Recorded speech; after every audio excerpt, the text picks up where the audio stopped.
Hello, everybody, and welcome to another episode of Veriff Voices, the podcast where we talk about all things fraud, compliance, technology, and identity verification related. Joining me to talk about fraud today is Elisabeth Carter, Dr. Elisabeth Carter, who is a criminologist and forensic linguist. I'll let Elisabeth introduce herself properly in a moment, but just as a sort of a heads up about what we're going to be talking about today, it's very much putting the spotlight on fraud again, and it's going to be talking about some of the sort of social engineering aspects behind it, actually, which is really interesting, and I think Elisabeth has done a lot of research into this, so has a lot to say. So, Elisabeth, welcome, first of all. Thank you for joining us. Would you like to just give a bit of an intro to yourself as to who you are, your background, and kind of your journey to where you are right now? Yeah, absolutely. Thank you so much for having me on. I've been really excited about this. Yes, I'm Dr. Elisabeth Carter. I'm a criminologist and a forensic linguist. Criminology is looking at ways in which crimes happen and the social situations in which they happen, why crimes happen. But the forensic linguistics part of things is something that's not very well known, apart from our small little academic community. And this is the point at which language and the law intersect. And this happens in police interviews, it happens in suicide notes, but for me, it's all about fraud. So what I do is I look at fraudulent interactions, WhatsApps, emails, phone calls that are transcribed, and I look at them as the crime unfolds. Or, the crime has already happened, but I look at it almost like a linguistic crime scene. And I look at how it is that these criminals manage to get their victims to do things that they wouldn't ordinarily do. They're making decisions that feel good, they feel normal and rational, but actually they end up in their financial and psychological devastation. So that's the forensic linguistics side of things.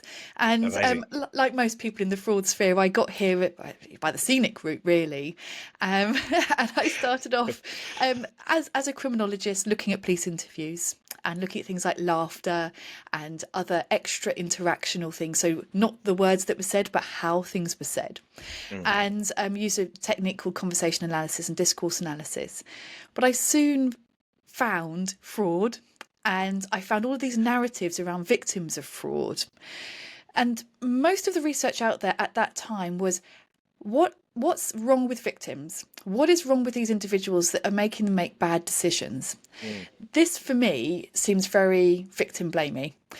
And I thought there's got to be another way. So rather than looking at the victims, let's turn that lens, that spotlight on the perpetrators and see what is it that they're doing that makes them so persuasive.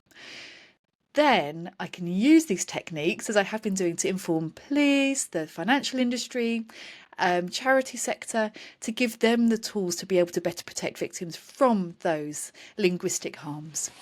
Absolutely, it's very interesting work, actually, and I think it's something that we see a lot of here at Veriff. We're obviously a tech company that provides a solution to try to stop fraud, but in the course of doing that, we do a lot of our own research, which is one of the big pieces we've produced pretty recently is our annual fraud report, which is just essentially a sort of a look back over the previous year's customer interactions that we've had. So our customers, the businesses that we work with, how they interact with their customers, the type of fraud that they're seeing, the rates of fraud in various different regions across different industries and things like that. So it really gives us a sort of snapshot of what's going on out there. And I think that's fine. It's just a lot of data. I think where your work comes in and what makes it really interesting is it adds this kind of human element to stuff. Actually, what's going on when you break those big data numbers down, each one of them is an individual case of fraud, and something has happened there to make that happen. And I think that's where this work is really interesting. And I think it sort of provides a very interesting lens for me, actually, to look at this from a slightly different way and remember that each one of these cases is a human and there's a person there and everything else. So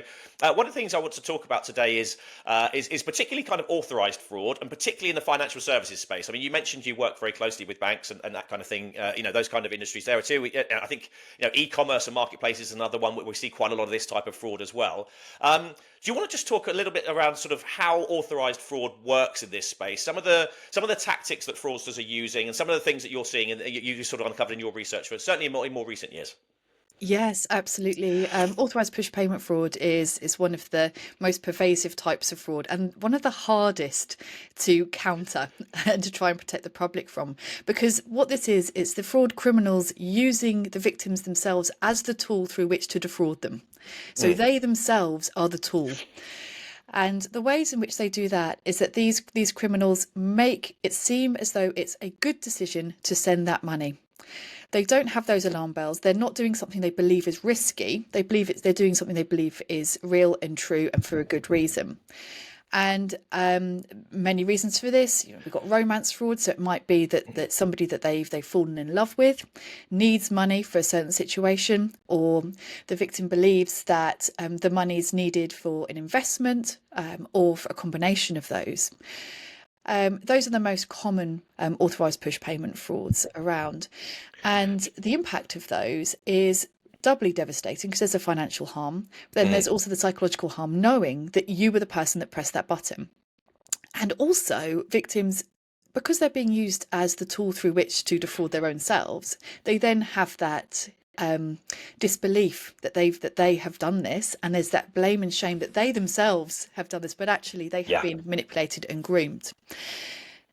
What I do find quite often is victims talking to bank fraud teams, and the fraud teams are saying, okay, this is the process, we can take through the process, make sure that this is all legitimate. And the victims are, of course, going through all the verification processes because they are that individual. They're not a pretender trying or an adverse person, bad actor trying to pretend to be that person. They are that person themselves. And they're also given scripts by the criminals saying, oh, just put it through his friends and family, so it doesn't raise alarms. And say it's for your son or for your daughter.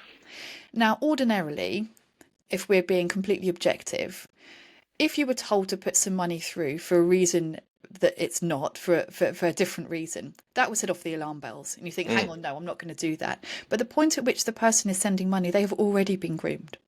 They're already in a position where they believe exactly what it is they're being told, and they think it's for a good reason, and they're grateful to have the tools to get around the bank who's stopping them doing what they want with their money. So really, what we really need to look at is what happens before then. The months, the weeks, the days before then, and try and build up that relationship from our end, from the good person's end, rather than that bad actor's end. It's very difficult to be able to do that, but that's where it should start. Yeah, it was a very interesting use of words that you noticed there. I'm not turning this back on you as a linguist, of course. I should try my best as an amateur here. But you said manipulation and grooming, which I think are two very strong words, actually. And I think, but probably really cut to the core of what this is all about, because I think there is a real kind of emotional sort of pull to all of this stuff, right? I mean, I think, as you say, it's sometimes when you hear about these cases, you sort of, throw your hands up a bit and go, how could this person have fallen for this? But I think the reality is that all of us could at any point, really, because the sort of the techniques being used by the fraudsters are so sophisticated. So, I mean, what is it that sort of the criminals are doing really to sort of manipulate victims into performing these sort of identity verification checks? I think that's without raising alarm. I mean, what is it that they're doing there? How does this process work? You mentioned it can take months, maybe even longer than that. But what are some of the things that are happening in that time? Yeah, I mean, you've hit the nail on the head there. Absolutely, anyone could become a victim of authorised push payment fraud, and it's manipulating social vulnerabilities, and also contextual vulnerabilities. I'll unpack that a little bit. So social vulnerabilities, these are the kinds of things. So you might have some kind of financial situation. You might have lost your job, or you needed to have a bonus that you didn't get, so you're looking for a bit more money, or you might have become recently bereaved, going through a divorce, something you might be having with your kids, anything that puts you a bit on the back foot, that you're a little bit less likely to be cynical and take your time and think, wait, what is this? Any type of hand reaching out to help you in that situation, you will more than likely take it. So that's that kind of, the situational vulnerability. Contextual vulnerability is, and a good example is your TV license is about to renew. And you get an email through saying your TV license is about to renew, but your direct debit card needs updating. So click on the link. And most people would click on the link. This is a fraudulent email, but it's at the right time saying the things that you expect. So it's not out of the blue. It's not something that you would be particularly concerned about. It's confirming what you know already to be true. And these fraudsters, they hide in plain sight. And they take the form of somebody legitimate or a credible company. And they do this in a number of ways. One of them is called genre mapping, a term that I came up with. As a linguist, I love to come up with a term. It's one of the joys. And this is where fraudulent organisations or individuals take on little bits of credibility from real organisations. Things like including terms and conditions in small print at the bottom of emails, or be careful, there's loads of frauds about. For more information about fraud, click this link. And fraudulent emails will have those things on, the things that you would expect. And they'll have, things, semiotic things. So all about images, they'll have big green ticks and things like that. So, nothing to make you feel concerned, everything to reassure you that everything is as it should be. Now, when we're talking about interactional grooming and manipulation, I did use grooming and manipulation very pointedly there. So, Chris, I'm really pleased you picked that up.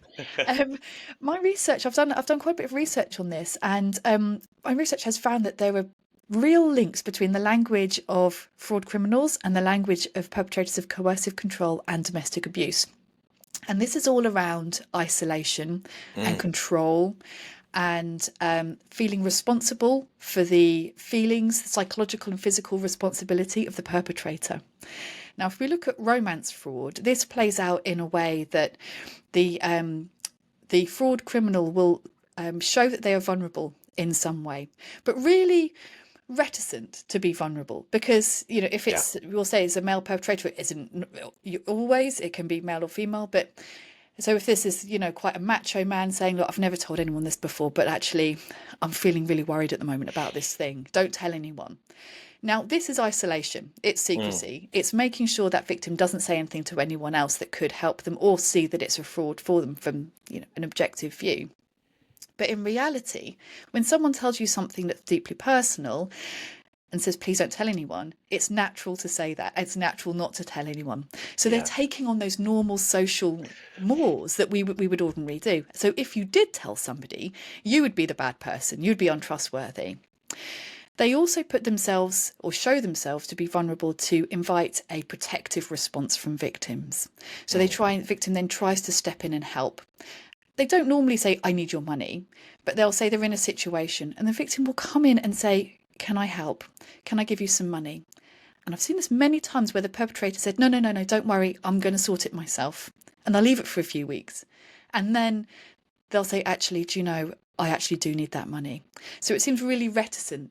The complete opposite of a criminal barreling in out of the blue saying, I need your money, give it to me, which, is what most people think about romance fraud. But it's very, very delicate indeed.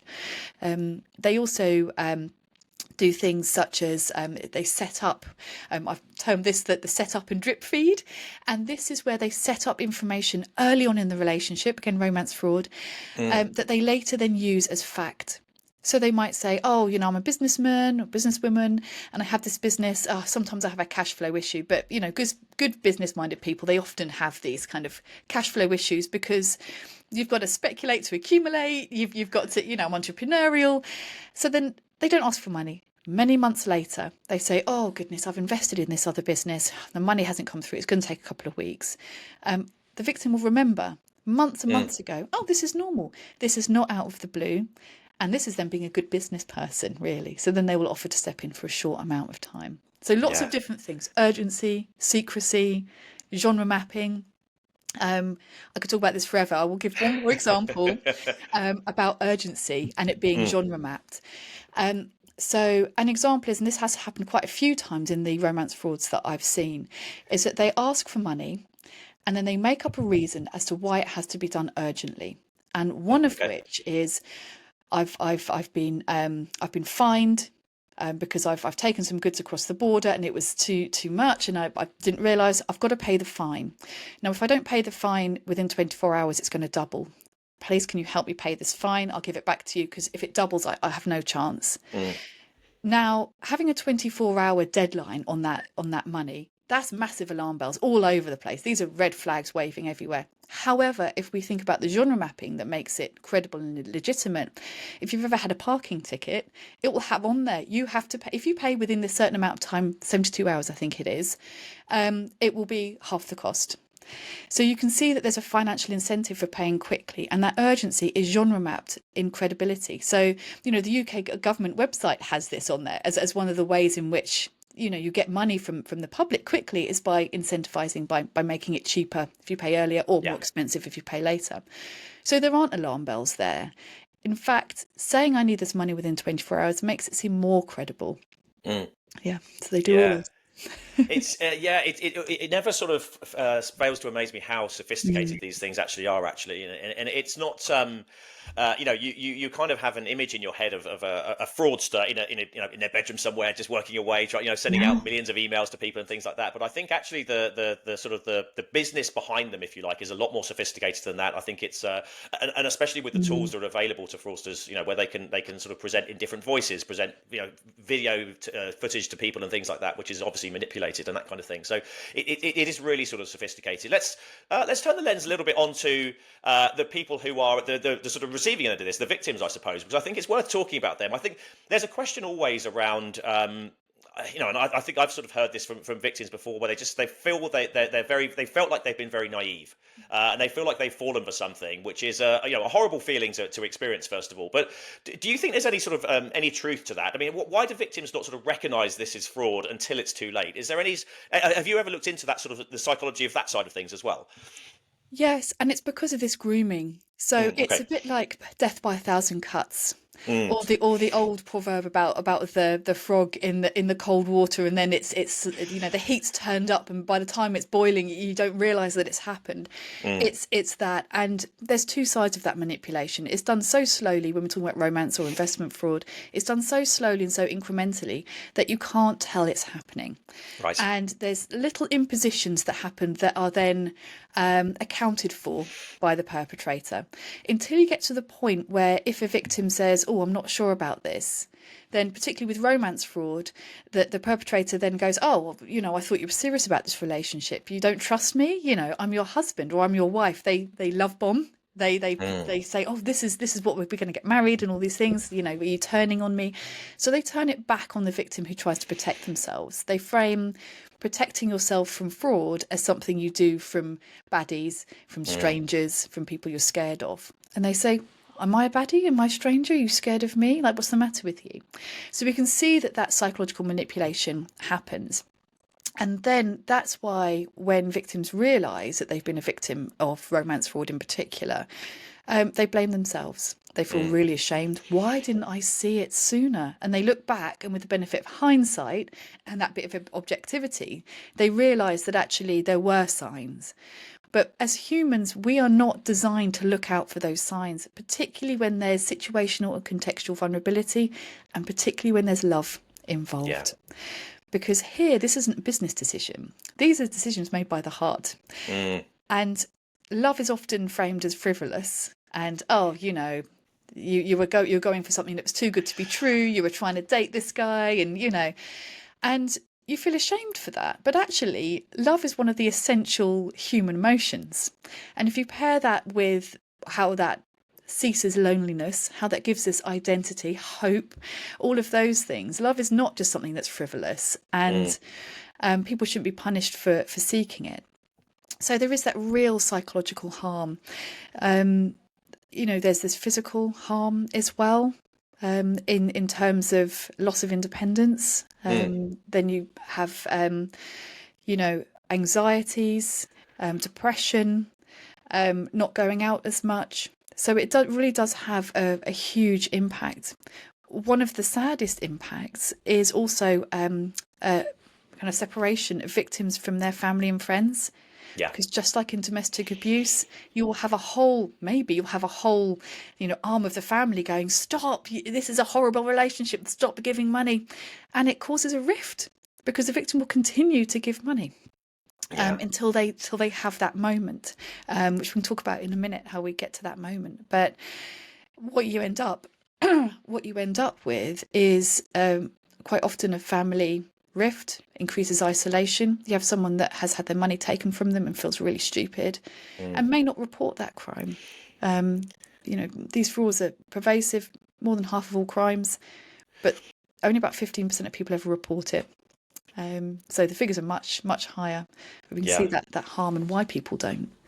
Yeah, absolutely. And I think it's often, I think I'm certainly guilty of this within our business too. We see the numbers, we see the financial impact of it. We see, Yeah. this person has lost X number of pounds or dollars to this scam. What you don't see is everything that you've just mentioned, and Yeah. I think it is, and that's equally, if not more important, I think, than the money. To be honest with you, I think it's one of those things that it can have a really devastating effect on certain people when they've fallen foul of one of these things, and it shouldn't be discounted by any means, really. But just sort of turning things a little bit to sort of financial services in particular, because I think it's an area that, as I mentioned at the beginning there, which is particularly rife with fraud of all types at the moment. Actually, I think we're sort of seeing that financial services is kind of double the global average when it comes to comparing it against other industries that we work in, and certain subverticals like crypto and payments, for example, are seeing really rocketing fraud at the moment. I mean, they have done for the last couple of years, and they seem to be the ones that are really in the firing line there.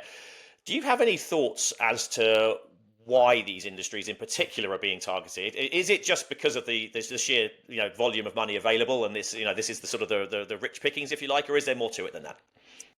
The one aspect of it is that there is a bigger pool of money available. So if you cast your net, if I can carry on with that metaphor, you're more likely to pick up victims.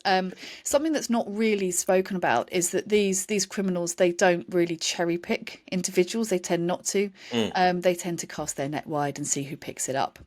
So it's another reason why victims feel ashamed, because they're the ones that so-called took the bait, which is a really bad narrative. Trying to stop that kind of narrative. Yeah. But also when we're talking about you were saying about subverticals like crypto and payments, this is an area where not many people are expert. And they've heard about these things, cryptocurrency, but don't really know what it means. Or even if they know what it means, they need to have an expert to help guide them through investments. So unless you're an expert in the area, you wouldn't necessarily do it.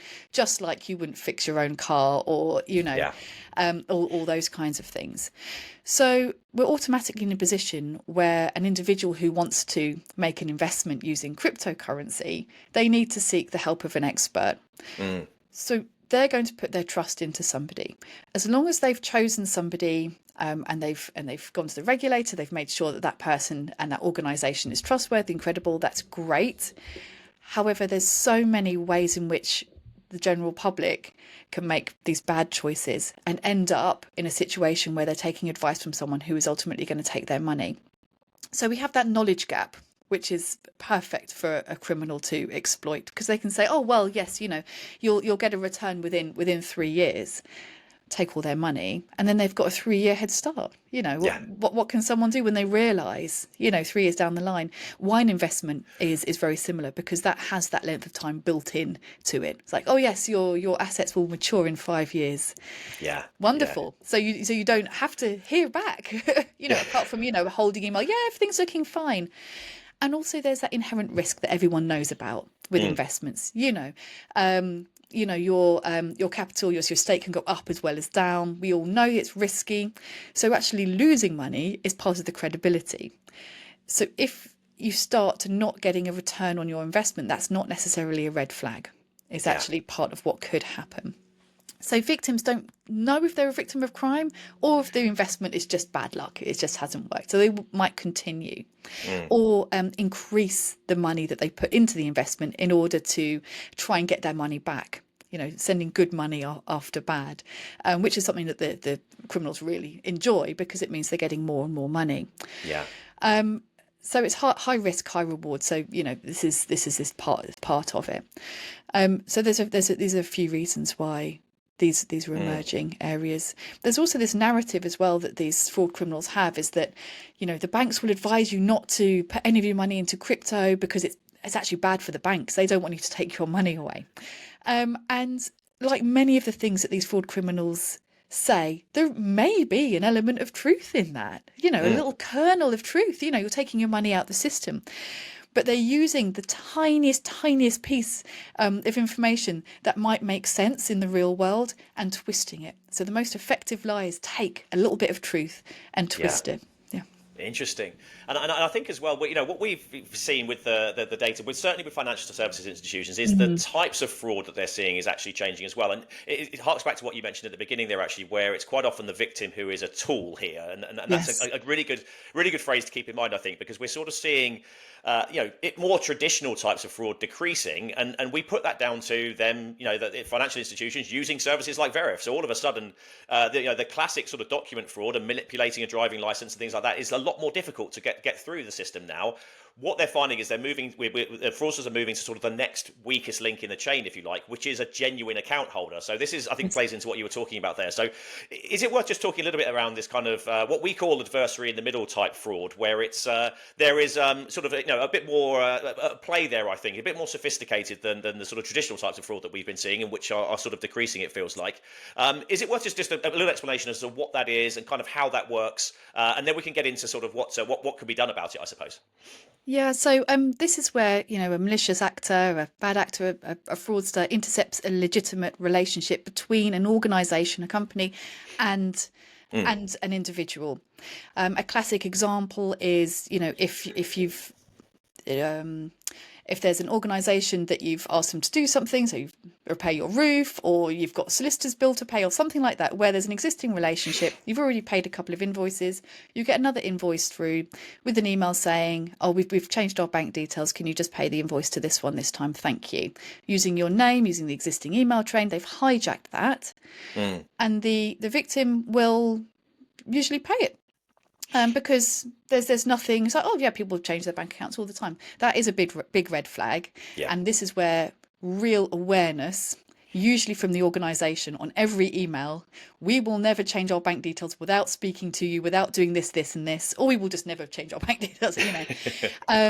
But when you have this adversary in the middle, that's when they kind of hop into the existing relationship. They don't have to prove they're credible. They don't have to prove they're legitimate, because they are essentially wearing the cloak of that legitimate organisation and using them, jumping in the middle. And then the victim will give them the money. And if the criminals are lucky, they'll continue that relationship.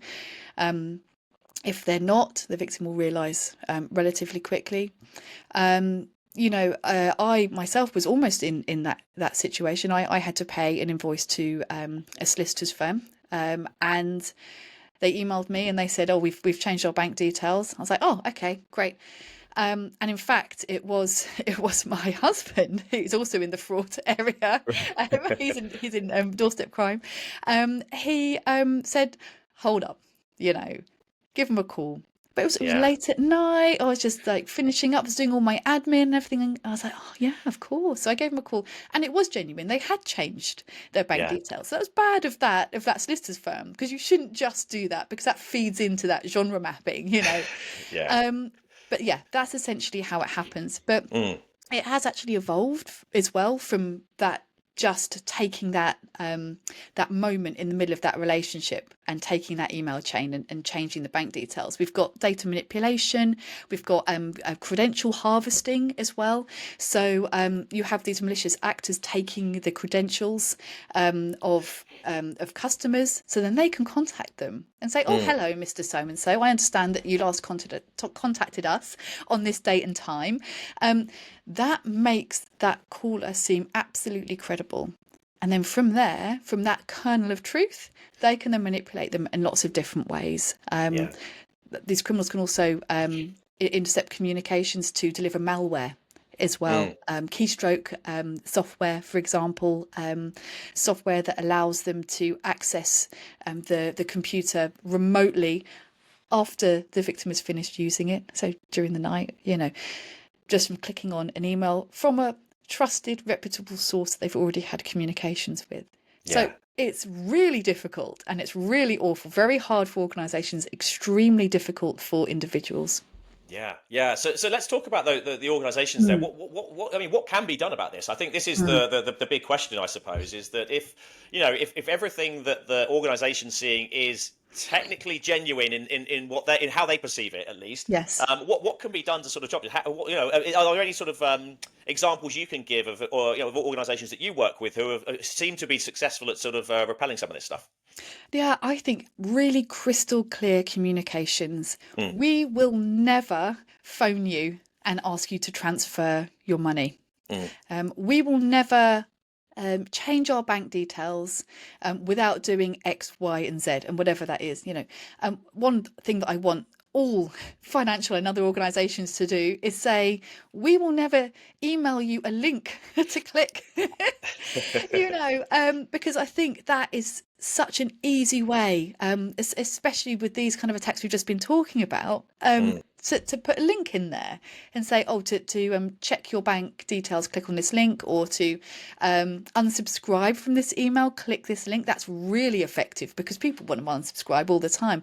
But you click that unsubscribe button and it will deliver malware to your computer, or it will harvest your data, or, something that does happen very often as well is you click on that link and then nothing happens, but you get a phone call 5 days, a week later from someone pretending to be from your bank saying, did you click on a link, 5 days ago? Because something strange is happening in your bank account. I think you're being defrauded. Do you remember clicking on a link? Oh my goodness, I do remember clicking on a link. You get that hot state. Your heart starts racing. You think, I've been so stupid. I did click on a link. You then transfer all your money to a safe account, which actually is the criminal's pockets. So we can see how that social engineering happens, but can be completely stopped by an organisation saying, we will never send you a link. Won't happen. And we have to be really clear about the messages we give the public. When you have, two-factor authentication, for example, you have your one-time passcode. Those are great systems. However, you get your passcode and it says never give this passcode to anybody. But what's the first thing you do with that passcode if it's a genuine purchase? You type it in somewhere. You tell someone immediately, So how can we make it so clear? Enable people to do what they're supposed to do with that passcode, but also protect them from doing what they're not supposed to do with that passcode. If we just give blanket information such as never click on links, an individual who is then faced with a link or has their passcode will then have to make up their own way to protect themselves without any guidance. And then they will feel stupid for doing the wrong thing that they are being engineered to do. So really clear communication. We will never do this. And dare I say it, add a little bit of friction in the customer journey. It's a bad thing to say, I know, but make things harder for the customer for their own good. Things are great when they happen really quickly, but actually building in that pause eases off that hot state a little bit. And it's frustrating, but if everyone did it, there wouldn't be organisations saying, well, come to us, we're quick. Make fraud protection seem like a good thing. Yeah, absolutely. It's so interesting that you say that. Actually, we did some research at the middle of last year, actually, which was a survey of end users. And one of the questions we asked was, would you be willing to put up with more friction if it meant greater security, your data was more secure and all of this? And the answer was pretty overwhelming, actually. I think it was sort of 75%, something like that, said that they would.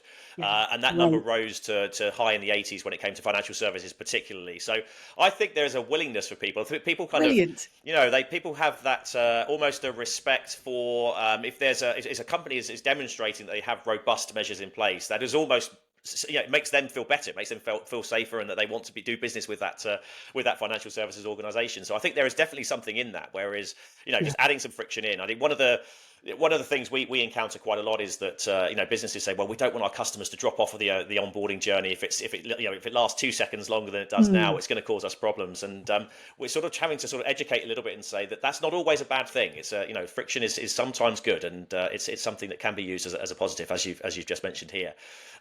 One of the things we like to ask all of our guests here is to give us a sort of their predictions, if you like, as to what's sort of coming up, and especially since we're in this time of year, it feels like it's quite quite apposite to do. So 2025 then, how do you sort of see fraud tactics evolving this year? I mean, that's probably a good one to start with, just to sort of give us an idea of what we can sort of look forward is maybe the wrong word, but what can we expect to see this year, do you think? Yeah, Happy New Year. Here's what's coming. Well, it's going to be more of the same, but in different clothes, basically. So There are really no new frauds under the sun, even since the Roman times. I've done some work with some classicists, academics, and looking at interactions in Roman times, Okay. carved on like tablets and things like that. And it's incredible and awful that these are still the same kinds of frauds happening. Also, all the emotional manipulation and contextual and all that. Mm. But what's going to be happening this year is more to do with artificial intelligence, more with AI. And the bad news is it makes fraudulent interactions more seamless, Mm. seem more legitimate, seem more credible. Some of those warning signs that could be spotted are going to be taken away. However, the fight against this kind of fraud, the answer to that is also in AI as well, Yeah. because we have those tools to spot it en masse. Whereas before it would be someone like me picking through things one by one. You can use AI in order to use the linguistic fingerprint that we know already, and then see if there are patterns coming up that look fraudulent. In particular, this would be really useful for online dating services. A lot of the fraud starts on there. We're talking about romance fraud and investment fraud and the hybrid between the two. And it's very easy now. We have the tools to now, harvest off, take away some of those I was going to say obvious ones. They're not obvious to individuals, but they're obvious in terms of the algorithms. So what's going to happen? Synthetic identity fraud. So using deepfakes, data breaches fueled by AI as well, automated data breaches. You know what I was saying about the kernel of truth? Yeah. This is what fraudsters will use, that kernel of truth, combining genuine credentials with artificial credentials to get them through processes, evading traditional detection. It wouldn't evade AI detection. And also, what will remain, it also is the individual as a tool when we're talking about authorised push payment fraud. But the individual will find it even harder to be able to identify fraudulent interactions because, with romance fraud, one of the key things to say is, if they won't video call with you, it most likely is a fraud. But you will get people video calling and looking like they're genuine. Yeah. Using deep fakes. There's going to be more of those hi mum, hi dad WhatsApp frauds as well, where you get a WhatsApp or a message from someone, saying, hi mum, I've dropped my phone down the toilet, can you transfer some money? It will seem more genuine because you might actually get a deep fake of your child phoning you saying help. How to guard against that is exactly the same way though. You hang up, you phone them on the number you have. Yeah. You go around their house, you find another way. You send their next door neighbour around. You find another way. We have to shake off some of our Britishness of thinking, hang on, can I question this? Yeah, you can question it. And if you're wrong, that's fine. Everyone can laugh about it, But so AI is going to be one of the biggest tools, but it's going to be the same frauds, but just in different clothes. Yeah, I totally agree. I think we're sort of seeing that from a number of different angles. Actually, obviously, we are an AI powered business ourselves, so we're using sort of AI to fight it the other way around, if you like. But I think one really interesting point you called out there actually was around was sort of dating platforms. And one thing we've seen certainly over the last couple of years here at Veriff is the growing need for identity verification and customer verification and confirming that a user is genuine outside of financial services and those industries that we've been talking mostly about today. Dating platforms, social media platforms, video gaming platforms, all of these feel like the sort of the starting points for a lot of these types of fraud, in that the relationship is kind of formed there, and it kind of comes to fruition when that person accesses their bank account, months and months down the line. Is that something that you've seen, and do you expect to see more of that in terms of this sort of more of a sort of joined up sort of I don't know what the phrase would be, sort of cross vertical, if you like, type fraud scams? Yeah, I like that. Cross vertical, yes. It sounds good. You could use that. The linguist in me is like, oh, that sounds great.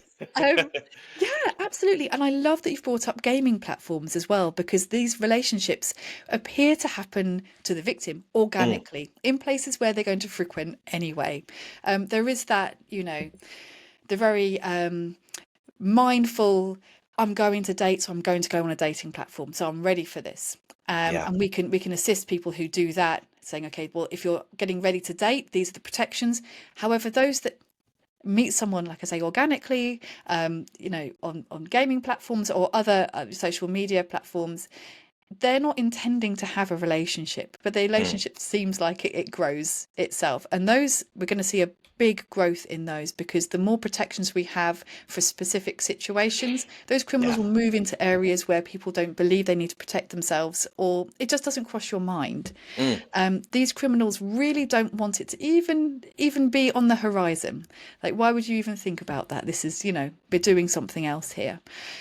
So yes, more joined up thinking around there is happening, and I'm really buoyed by that, and by these organizations, platforms for the financial industry as well, beginning to link up and saying, hey, can we catch this before it gets to us? How can we help? How can we use some of the language that we know now to protect our customers? How can we then use that further down the river, further up the river, I think, Yeah. before it comes down?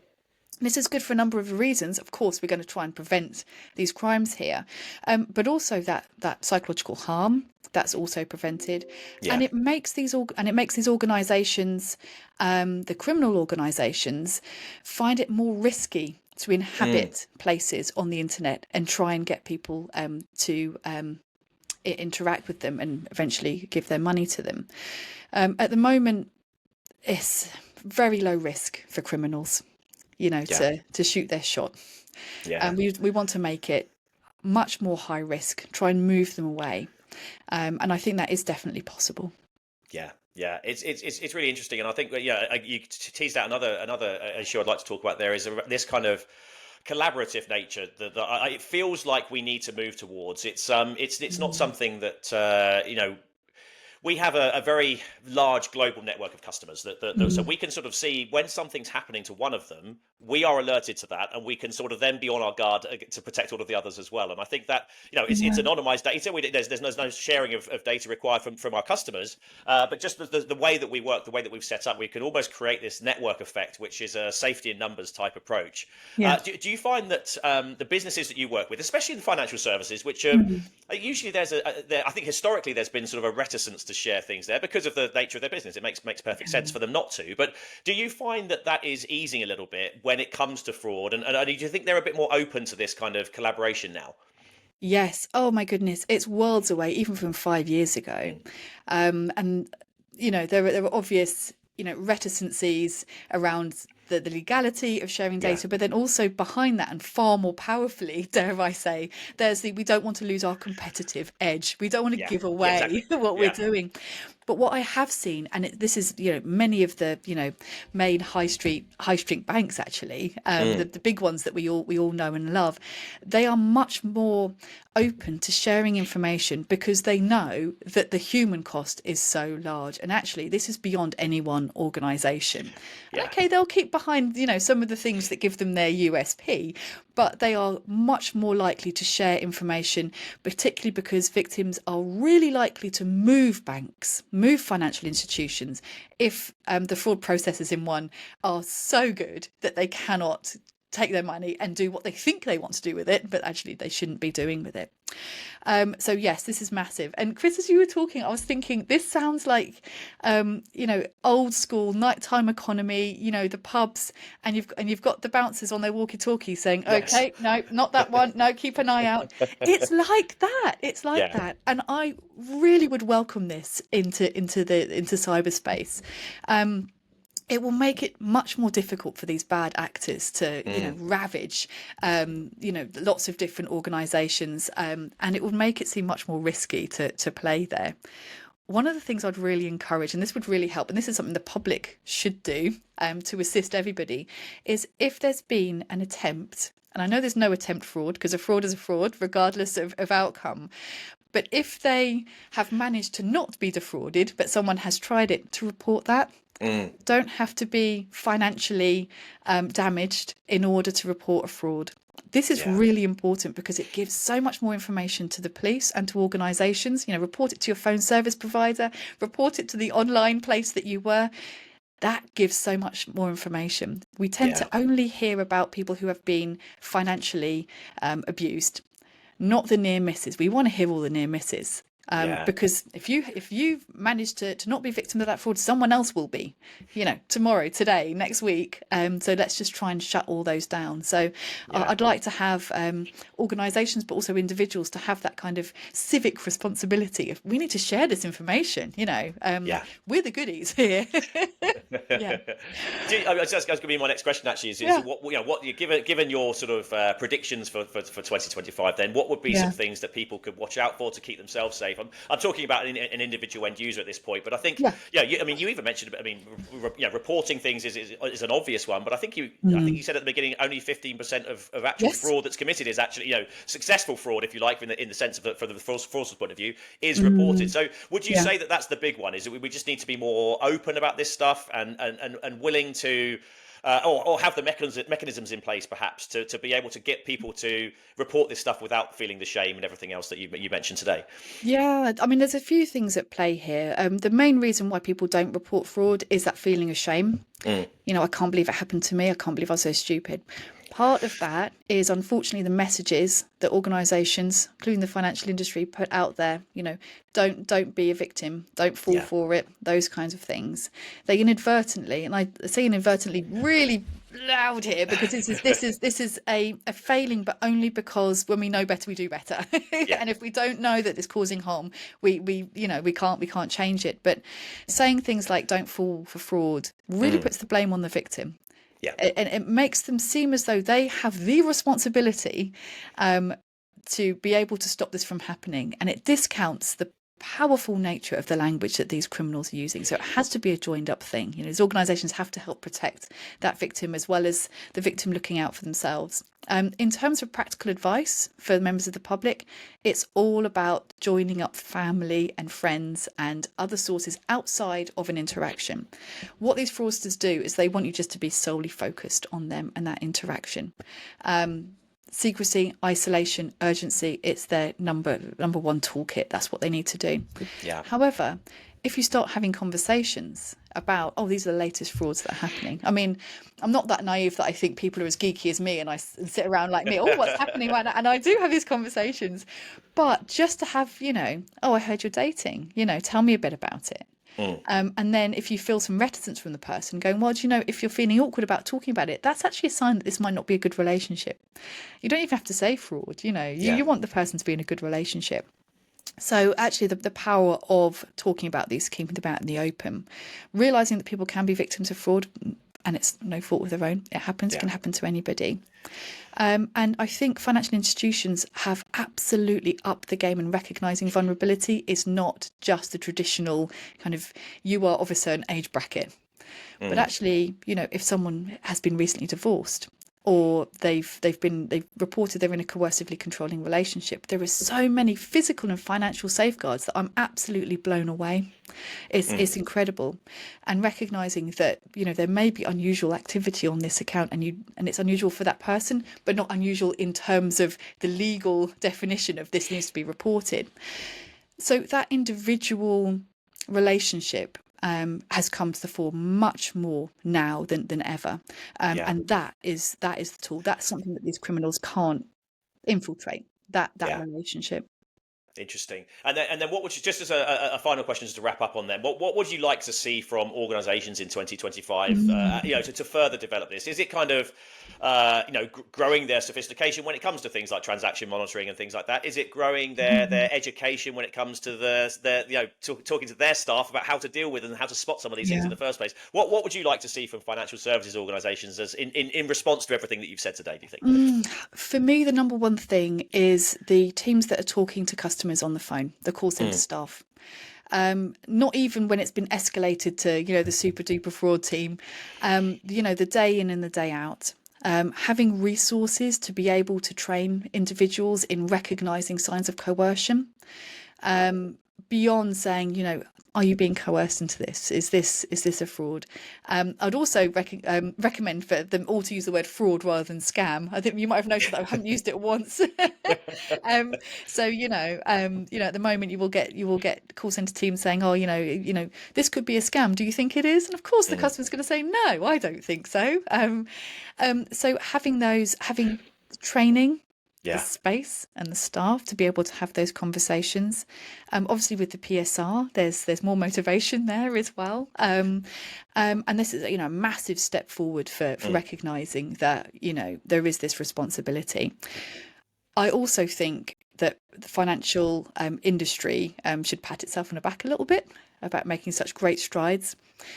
Also reach out to other organizations for that teamwork, for working together, because as much as the financial industry can do what it can do, we need to stop it coming in from upstream, like we were saying earlier.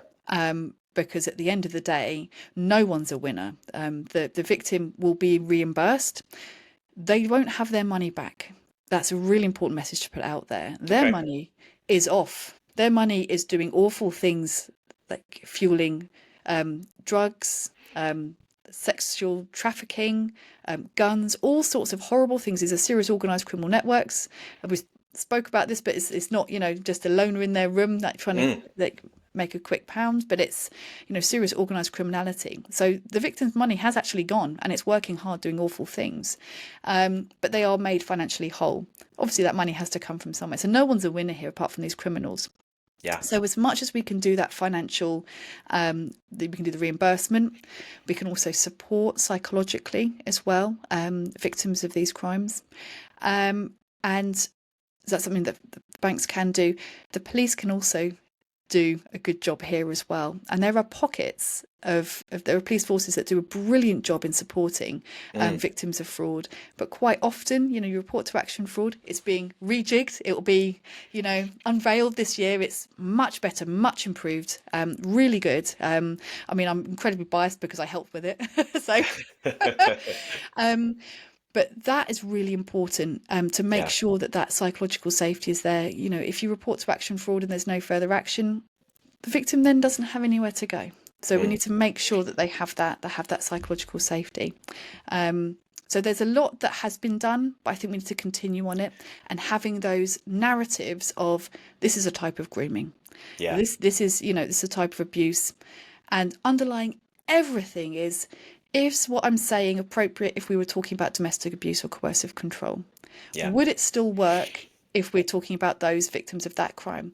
If it doesn't work, if it seems inappropriate or, crass, don't fall for domestic abuse, don't make it easy for domestic abusers. No, you would never say that. No. If it doesn't work, don't do it.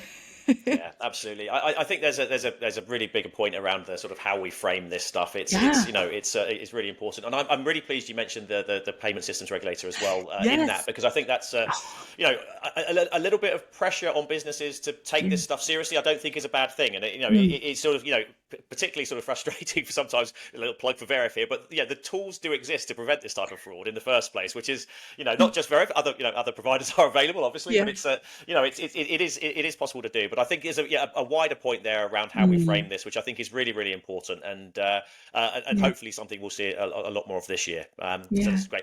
Elisabeth, I think we're about at time actually, so I just want to say thank you very much for joining us. It's been a really, really interesting conversation. There's been loads and loads to unpick here, and I think so much, in fact, that I think we probably would love to have you back at some point in the future to sort of go through some of this again. So, all right, so thanks very much, and thank you everybody for listening as well.